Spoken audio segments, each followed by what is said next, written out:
I'm so unfortunate because the commercial's going to take us away in about 30 seconds, and we have no control over that. Dense breast. There are now laws in some states where patients have to be told, doctors have to tell them. Mammograms, dirty little secret, that if your breasts are dense and you have a normal mammo, might not be so normal.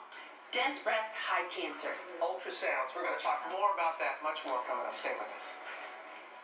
And we're going to continue the conversation that we were having with Dr. Christy Funk, who is Angelina Jolie's breast surgeon, and also, of course, our contributor, Dr. Jen Ashton, because we were talking about breast density and the importance of that. And when I was diagnosed in 2007, the mammogram did not pick up the cancerous tumor. It was, thank goodness, my doctor had said to also have the ultrasound, and that there are all now laws where doctors have to tell their patients. No, the letter women get in the mail says, your mammo was normal, yay, P.S., your breasts are dense. But it often doesn't say, well, what do I do about that? What does that mean? So if you look at this graphic, level 4, dense breasts, all the way to the right there, it's like looking for a snowball in a snowstorm because cancer is white.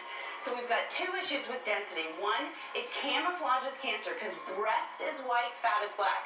Fat doesn't get breast cancer. So the denser your breast, the whiter it is, and cancer gets overlapped and missed. Second issue, the densest breasts have 5 times the cancer risk versus fatty breasts. So now you have more cancer risk, and we can't find it. Can I ask you also something else before you go? Insurance. Will it pay? Because a lot of people say, yeah, sure, I'd love to get the mammogram, I'd love to get the ultrasound too. Will my insurance cover both?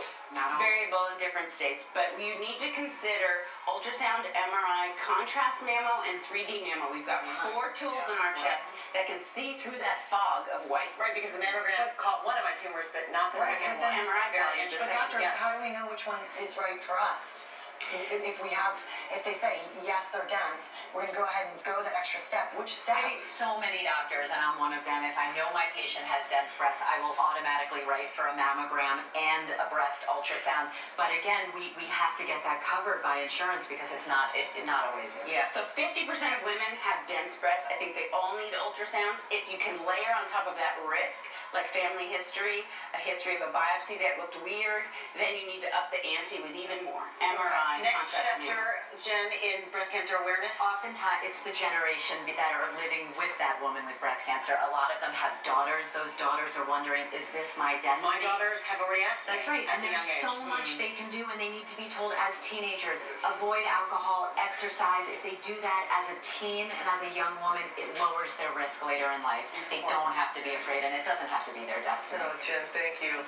Dr. Funk, thank you again for being with us. Thank you for having me. Thank you for going.